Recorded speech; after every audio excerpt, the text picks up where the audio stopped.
Hey guys, today you're going to start writing your first literary analysis for me. And you've probably written essays for literature in the past, like in English 1 or in language arts in middle school. But before we start our first literary analysis, I want to make sure that you fully understand what one is. And so when you analyze something, you attempt to find the truth.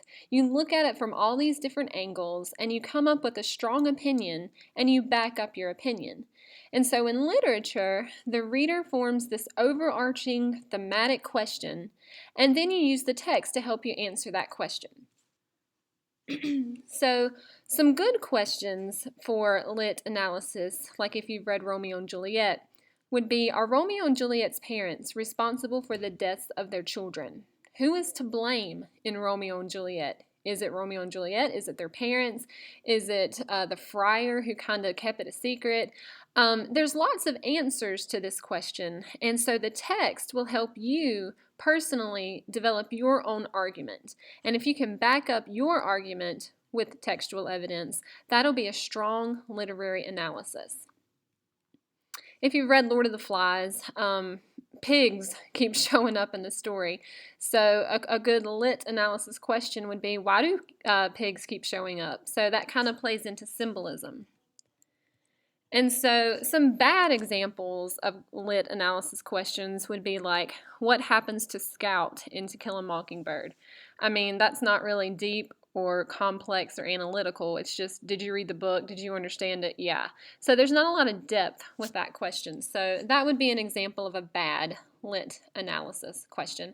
But luckily for you, I've given you several questions to consider about Oedipus, and you're just going to choose whichever question interests you the most. So you're going to choose one.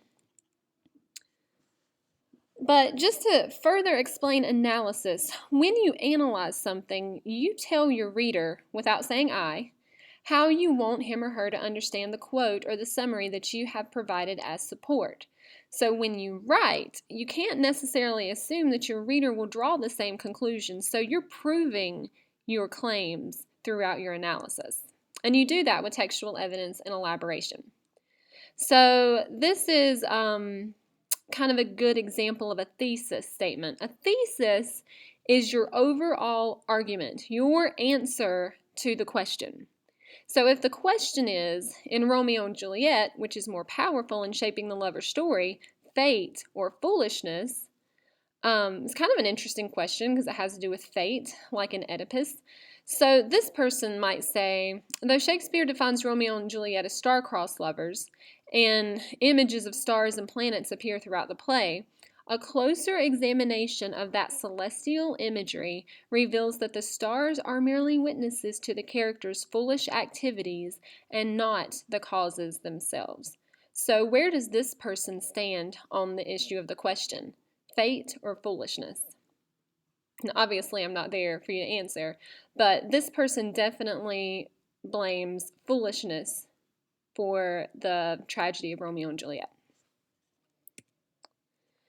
So you have this in front of you as well. This is kind of the bones of your essay. You can see it's not going to be too long, about 5 paragraphs, and 2 of those paragraphs are your introduction and conclusion. So this kind of tells I don't want to limit you in your creativity in writing it, but each paragraph should contain these things. So we'll further look at these in just a minute. But I do want to point out the bulk of your essay, the most important part, is the body of it. And so in each body paragraph, you'll need a claim, so a partial answer to the question, and then you need to back up your argument with textual evidence, and then you will need to analyze and elaborate on the quote. And I'm really, hopefully, going to give you some good tools to do that, to where it'll be easy for you to write it in your paper. So I want to start with introduction paragraphs. And so, I just said a minute ago the body paragraph was the most important, but your introduction paragraph is pretty darn important too, because it's the first chance that your reader's going to have, and it's your first chance to make a powerful impression and capture your audience's interest in what you have to say. So basically, if you have a crappy introduction, I'm not going to have much high hopes for the rest of your paper. But you really only need a few things in your introduction. You need a hook, an attention grabber. You need a topic sentence, which is going to tell me which prompt you're doing, which question you're doing. And you don't want to say, in this paper, I'm going to write about, because that is like middle school. Y'all were better than that. So don't tell me what you're going to do. Just do it, okay? And then your thesis statement is one or two sentences that really provide a really good overview of your essay. Okay, that's what I just talked about. So your body paragraphs. This is where it's going to take the most thinking on your part and digging in the play for some good quotes. Your body paragraph is your chance to prove your case. So you should all be very excited about this, especially if you like to argue. You will need to use at least one direct quote from the novel in each body paragraph. So that's a total. If you have 3 body paragraphs, I need 3 quotes from the play. All right, you can certainly use more than one, but these are the elements of a body paragraph. So you need your main point. You need your claim. So let's just say you are answering the question, how does Oedipus change throughout the story? So your first body paragraph would be one way that Oedipus changes. So in your claim, you would say, one way Oedipus changes is this. So that is your claim. And then, of course, you need a quote to prove it. So find a part in the play that shows where Oedipus changes or how he changes, and then use that. And then since this is an analysis, you are going to really write a bunch of sentences in one paragraph that analyze the quote and really delve deep into how Oedipus changes. So it's your analysis, it's your elaboration, it tells the effect it has on the reader. So again, it's really, in capital letters, it's really important. This should be the bulk of your paragraph. Your claim and your quote should just be about 2 sentences. And then your analysis should be about 4 to 6 sentences per paragraph. We've talked about this before. We did a writing lesson on it, but I want to, quickly review how to use quotes. I call it the Oreo effect. And you want to make a quote like an Oreo. So you're going to introduce the quote, who said it, where in the play did it take place, then you're going to put a comma. You're going to copy the quote word for word and put quotations. And then it says explanation sentence, but again, since this is analysis, this is going to be several sentences. So here's an example, and it's color-coded for you. My quote is, "All you need is love." The Beatles said that, and I give a little context here. I say the Beatles sang it in 1967, so that's introducing the quote. And then you can see even here, even though it's not a lot of analysis, the part in yellow shows the analysis, the explanation. So you never want to have a quote by itself. You always need to provide context and explain the quote. So here it is again, color-coded for you. This is a body paragraph in a Macbeth lit analysis. And so we have our claim. Shakespeare depicts the male gender to be more evil and violent than the female gender. And then we have our quote, and you will notice they use it setting up the Oreo effect. After receiving a letter about the witch's prophecy in Act 1, Scene 3, Lady Macbeth states aloud, comma, and then she writes her quote. And then the rest of the quote is the analysis, or the rest of the paragraph, rather, is the analysis, the part in green. So here's where I want you to start writing in notes for lit analysis. I want you to refer to this. I think a lot of times I just give you handouts, and I don't know what you do with them, but you don't ever look at them. Several of you had questions about MLA format. You had everything at your fingertips, so please utilize these handouts. It takes me a long time to type them up, so don't just shove them in your book bag and forget about them. Take these notes and refer to them often throughout the process of writing this lit analysis. So the first tip I have for you is you have to analyze what's going on. Do not give me a summary of Oedipus. I've read Oedipus, I can't even tell you how many times. I know what's going on. The point of an analysis is for you to show me what you get out of it. What did you learn from the story? We had the conversation in third period, why can't we, instead of these multiple choice questions, why can't we just tell you how we can connect with the story? And this is your opportunity to do that. So, we all know what happened. Your essay must go beyond a summary, so it needs to explain the so what about the novel. And this is not Oedipus. This is an example from To Kill a Mockingbird, but we know that Tom Robinson gets shot. So what? What does that say about racism? What does Oedipus, the plot in Oedipus, say about fate and trying to change one's fate? The second tip I have for you is to use formal language. Don't have this conversational language trying to be funny or saying, I am going to tell you about this. Thank you for reading my paper. It's not a speech. It's an academic analysis, so you don't want to have any slang words. You don't want to have weak or small vocabulary, and do not talk to your reader as if you're having a conversation with them. We already talked about introductions, but you do want to make sure you have a strong introduction. Introduce the characters and situations as if your reader has never read the book or the play. Not only do you need a strong attention grabber, a strong hook, topic, and thesis, you also need to introduce the author, Sophocles, the title of the book or the play, Oedipus Rex, the time period it was written, ancient Greek, and a one-sentence summary of the novel. If you go beyond a sentence, you start to get into a summary rather than an analysis. So you want to condense that summary into one sentence. The fourth tip I have for you is to have a well-developed, strong body paragraph.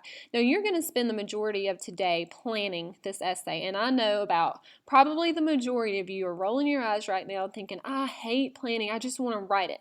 Well, I'm going to force you to plan, because if you plan, if you fill out the plans that I've given you, it's really, really, really going to help your essay. So whatever your stance is on the topic, it needs to be very clear in each paragraph. You must use a quote and indicate the page number, the line number, and then in your elaboration, you need to analyze again, not summarize what the quote means. Make sure that you never have a quote as an alone single sentence. Use the Oreo effect.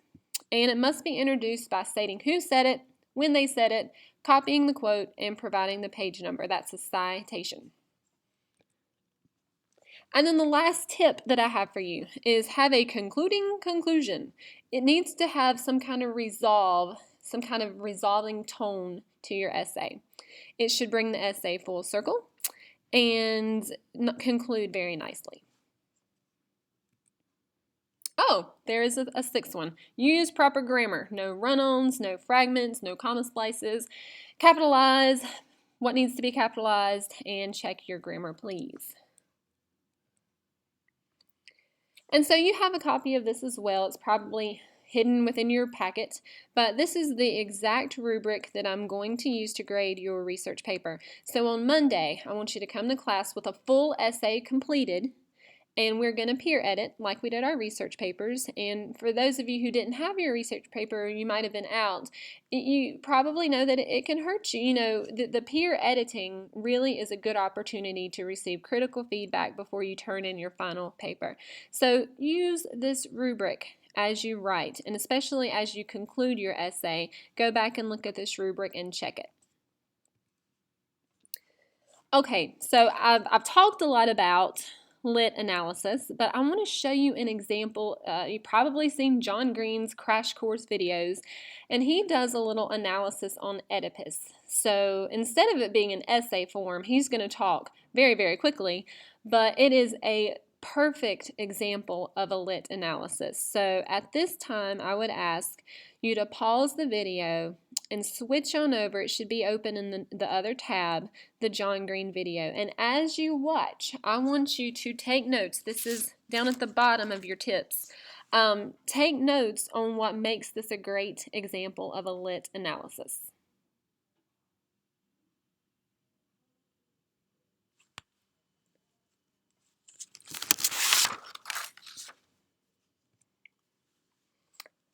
All right. I love John Green. I think he's amazing. He touched on a lot of different stuff. Now, on your lit analysis, I want you to focus in on one thing. He kind of focused in on 4. He focused on tragic flaw, fate, irony, and theme. So he asked the question, what effect do these have on the audience and the reader?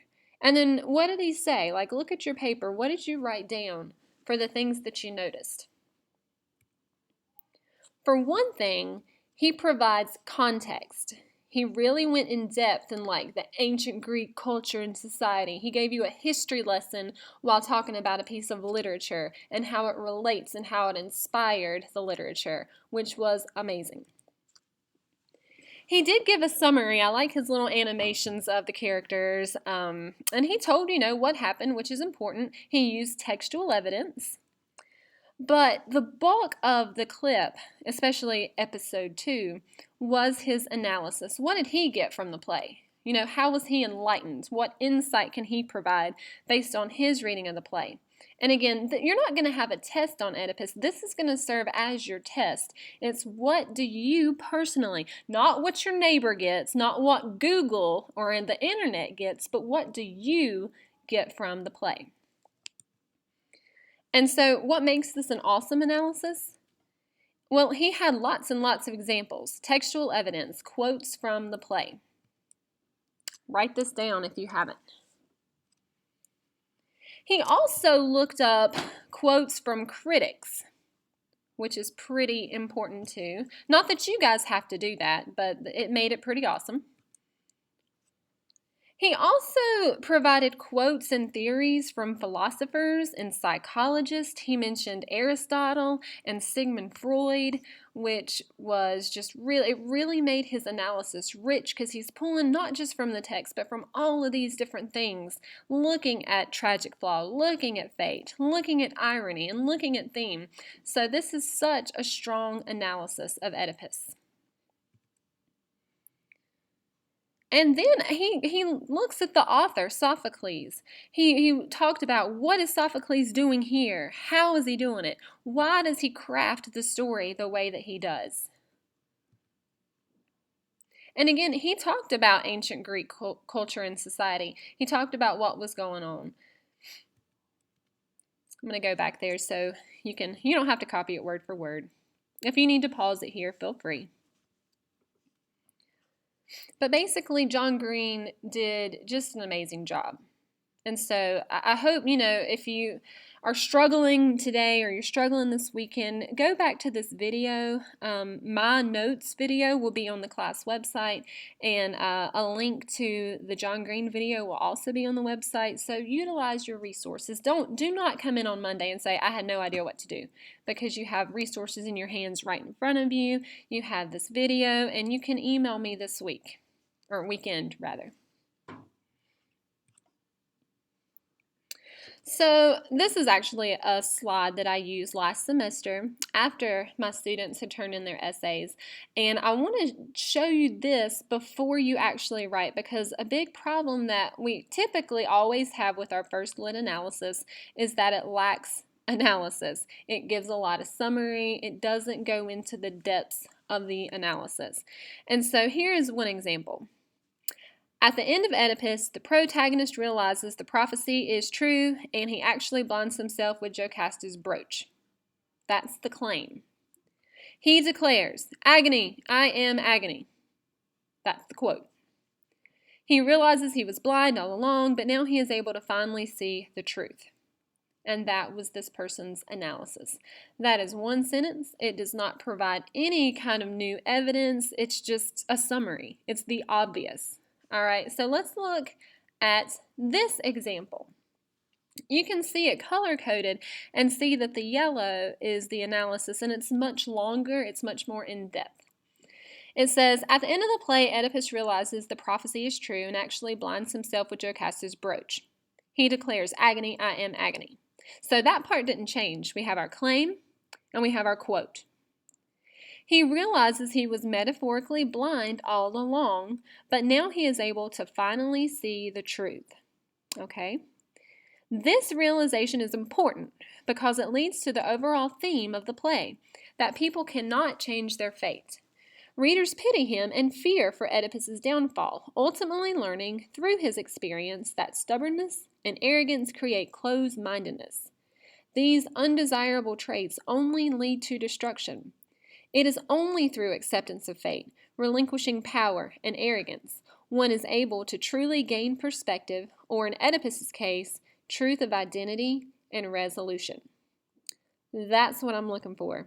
You can do it. You really can. You're going to have to try really hard, but you can produce body paragraphs like this.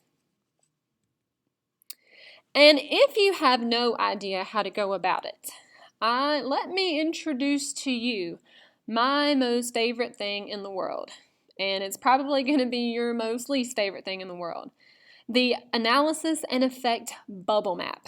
Now, you have my chicken scratch sample in your packet of one quote that I've analyzed. So if you look at this, let me just explain. In the say box in the middle is one of your quotes that you want to use in your body paragraph. This whole bubble map is for one body paragraph.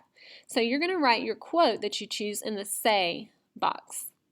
And then you're going to fill out the mean. What does this quote mean? All right. And then the matter box, you are going to skip and do that last. The matter box serves as your analysis.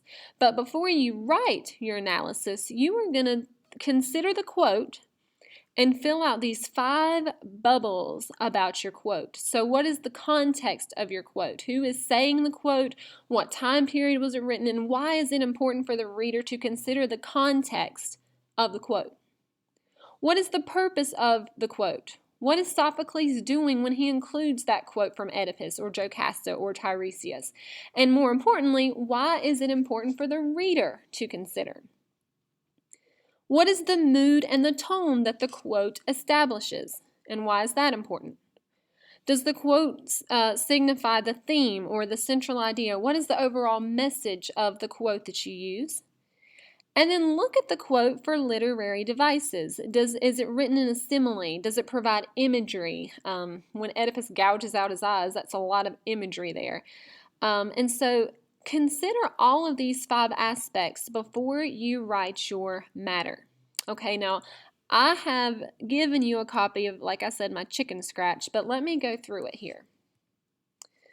All right. Let's say that I chose the essay, How Does Oedipus Change from the Beginning to the End? And this is one of the quotes that I use. Oh, Cytherean, why did you give me shelter? Why didn't you take me? Crush my life out. And this is from page 321, and I put the lines number as well. So when I read this quote, I think about, well, what does he mean when he's saying this? And so I said, he regrets not dying when he was a baby, so he wouldn't have to live through this atrocious truth. That's what he's saying. I mean, Cytherean is the mountain, so he's talking to the mountain saying, you know, why didn't I die on you, basically. And so, like I said, I'm going to come back to the matter because I want to use the matter paragraph in my essay, but I can't do that until I examine the other bubbles. So let's do that. The context, well, the author obviously is Sophocles, and Oedipus is the one saying this quote. The time period, of course, is ancient Greece culture. And so why is it important to consider the context of this quote? Well, I said that, the fact that he's talking to the mountain, it shows that, the ancient Greek culture had a strong belief in fate and devotion to the gods, which is going to lead to the theme. Cytherean is referenced in several different Greek myths, and by this quote, Oedipus is blaming everybody. It shows hubris, that tragic downfall. So moving on to the left, I think, the tone and mood. Well, when I read this, Oedipus sounds suicidal. I mean, he sounds like he's disgusted with himself, disparaging tone. So this is important because it shows how Oedipus is a dynamic character. Realizing the truth, he unravels the mystery of his birth. He is remorseful, he is tragic, and readers see the theme begin to develop through this dialogue. So this is a good quote to establish the tone here. And then looking back over to the right, the purpose of this quote is to show the reader how disgusted and horrified Oedipus is at discovering the truth. So it shows his desire to self-mutilate and punish himself. And then the more important question, why is that important for the reader, is because it's ultimately going to lead to Oedipus's exile. And if I remember before we started reading the play about the elements of a tragedy, we said that the hero always suffers a downfall. So this is just picture perfect Greek tragedy. So down at the bottom left, the theme or the central idea. We've talked about this and talked about this. The tragic ending, Oedipus's tragic ending, is a result of trying to escape his fate. And again, why is that important? Well, it's important because it gives us insight into the ancient Greek culture, and we see it through a fictional character. But, having read this made-up play, we now know a little bit more about the actual ancient Greeks. And then finally, the language. Diction, which is just the choice of words, the style, or is there any figurative language? Well, when he says, "O Cithaeron," he's talking to the mountain as if it's a person, so that's personification. And then the fact that he says, "Crush my life," that's a very strong word. That has a strong connotation, which shows how just remorseful he is. It's almost like he wants to kill himself right now. Crush my life.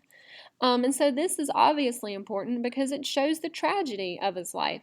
He's always regretting. He's living in confusion and fear. And so after I complete all the bubbles, I'm going to revisit the matter column again. And so what I want to do is I want to take all 5 bubbles and smash it all in to one paragraph. And so if I do that, I then have this. Okay, and I know you're probably tired of me talking, but I'm going to read this. I'm almost done. So I have my quote. I explain my quote in the mean, and then this is the analysis of the quote. In this dialogue, Oedipus personifies Mount Cithaeron, reflecting on the tragedy of his life with strong connotative words such as "crush my life." Oedipus regrets not dying when he was a baby, as Laius attempted by circumventing his own fate against Apollo. The purpose of this dialogue shows the reader his disgust and horror of discovering the truth, and ultimately leads to exile and the stripping of power and honor, as is an important component of a Greek tragedy. The disparaging tone shows how Oedipus is a dynamic character, realizing the truth and unraveling the mystery of his birth. He is remorseful and tragic, and readers see the theme begin to develop through this shift in plot and characterization. The ancient Greeks held a strong belief in fate and devotion to the gods. Thus, the theme of the play reflects this ancient Greek culture through Oedipus's realization. Readers are shown that a tragic ending results by trying to escape one's fate, as Oedipus too realizes this at the end of the play. This right here is one body paragraph, and I want you to write 3. And I know y'all are moaning and groaning if you're not asleep. I hope you're not, because the sub's going to write your name down. But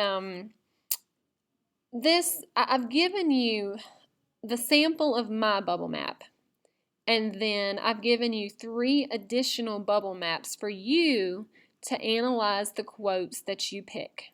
Okay, it's a lot of work. It is. I'm hoping that you use the rest of the time wisely. I don't want you to talk. You can listen to music if you want to, but I want you working really, really hard on this and planning your essay completely before you start writing. And I want you to plan your essay and write it before Monday. So I'm not going to read through this. This is just the rest of your packet. These are the 5 questions that I have, and I want you to choose one for your essay. And again, I give you the rubric here, so you can look over that. And then I've also given you an example of an introduction paragraph, and then using the quote. So you have it right here in front of you.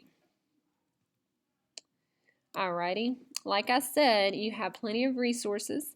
If you have any questions, email me over the weekend. I'll be glad to talk to you.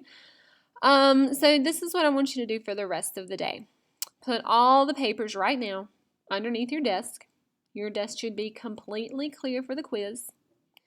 The sub is going to give you the quiz. Absolutely no talking. If you talk, you get a 0. But it's a short quiz, and when you finish, I want you to put it in the basket. Make sure your name's on it. And then, as soon as you're finished with the quiz, you are going to start your lit analysis. So get the handouts back out from underneath your desk. You'll need a textbook. Complete the plans first. This is part of your grade. And then you will need to write your first draft. And what you don't finish in class will be homework. So I hope you all have a good day. I hope I didn't bore you to tears with this, but I really felt like I needed to go over lit analysis fully and in detail. So I will see you on Monday with your first drafts. Have a good day.